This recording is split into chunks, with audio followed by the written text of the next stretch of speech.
گزشتہ برس 15 جولائی کو ترکی میں منتخب حکومت کے خلاف مغربی اشاروں پہ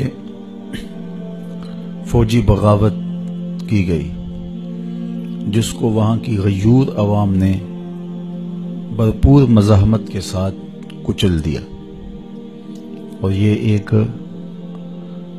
شاندار اقدام تھا ترک قوم کا۔ اس سلسلے میں بہت سارے لوگ ٹینکوں تلے روندے بھی گئے اور انہوں نے قربانیاں بھی پیش کی۔ ایک سال گزرنے کے بعد اس دن کو ترک سربراہ رجب طیب اردگان نے کسی اور طرح کے جشن کی صورت میں منانے کی بجائے شہداء کے لیے 1,00,000 مرتبہ قرآن مجید کا ہدیہ پیش کرنے اور درود و سلام کی محافل منعقد کرنے کی اپنی قوم کو تلقین کی۔ تو آج سارا دن قرآن مجید کی تلاوت چلتی رہی اور درود و سلام کا ہدیہ بارگاہ رسالت مآب صلی اللہ علیہ وآلہ وسلم میں پیش کیا جاتا رہا۔ ابھی تک یہ سلسلہ وہاں ترکی میں جاری ہے۔ ترکوں کے ساتھ پورے عالم اسلام کے دل دھڑکتے ہیں، اس لیے کہ انہوں نے ایک طویل عرصہ عالم اسلام کی قیادت کی،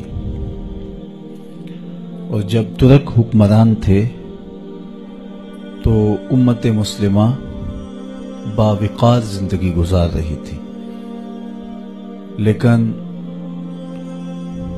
پھر اغیار کی سازشوں نے مسلمانوں کو تقسیم کرنے کے لیے جغرافیائی تعصب کو ابھارا۔ عربوں کو مسٹر ہیمفر نے، لارنس آف عربیہ نے اپنے 4,000 جاسوسوں کے ساتھ یہ باور کروایا کہ تم عرب ہو اور ترک عجم ہیں اور تمہارے اوپر ان کی حکومت ہے۔ تو جگہ جگہ سے بغاوتیں کھڑی ہوئیں۔ تو ترکوں نے یہ سوچا کہ ہم بالخصوص حرمین طیبین میں قتل و غارت نہیں کریں گے، اور انہوں نے پسپائی اختیار کر لی، اور پھر مختلف ٹکڑیوں کے اندر امت مسلمہ بانٹ دی گئی۔ یہ جب ان کی پسپائی ہوئی اور سلطنت عثمانیہ ٹوٹی، اس وقت پاکستان نے بہت زیادہ حصہ لیا۔ اس وقت پاکستان تو نہیں تھا، متحدہ ہندوستان تھا، تو یہاں تحریک خلافت چلی۔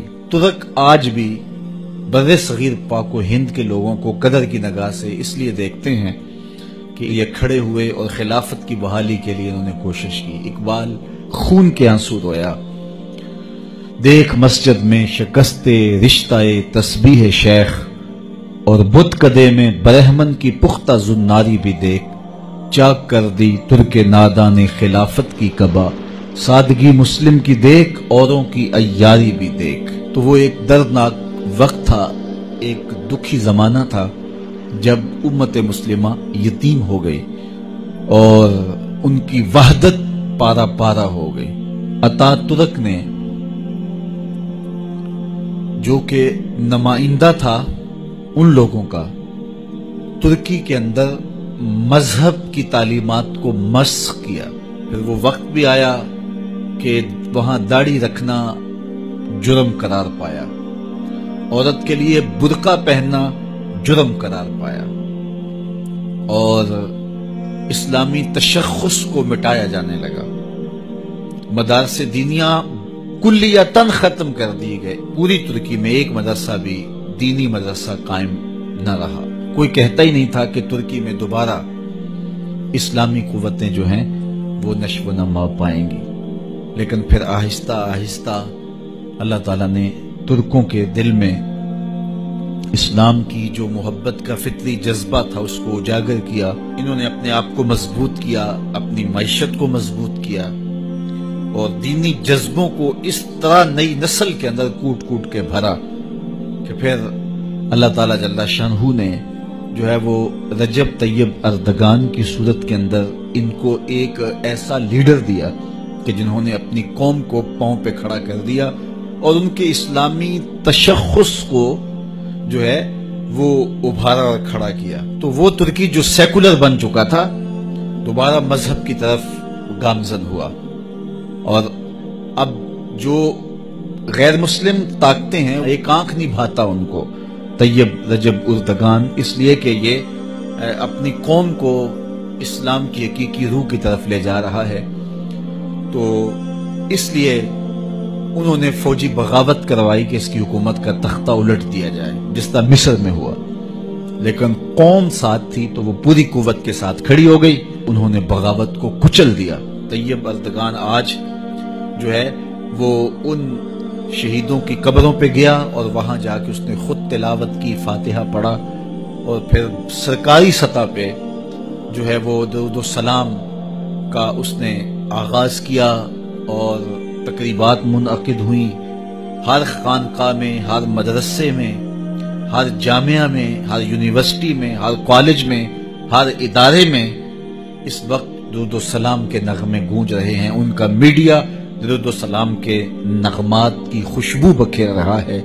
چونکہ پاکستان کا رشتہ بہت گہرا ہے، پاکستانی قوم ٹوٹ کے پیار کرتی ہے، چونکہ وہ حضور کے بہت زیادہ محبت کا ربط اور رشتہ رکھنے والے ہیں. تو یہ صرف محبت کا اظہار ہے، ترکوں کے ساتھ اپنے پیار کا اظہار ہے. ہم نے اپنے طلباء کے ساتھ درود و سلام کے ماحول میں اس لمحے کو، اس وقت کو گزارنے کا ارادہ کیا.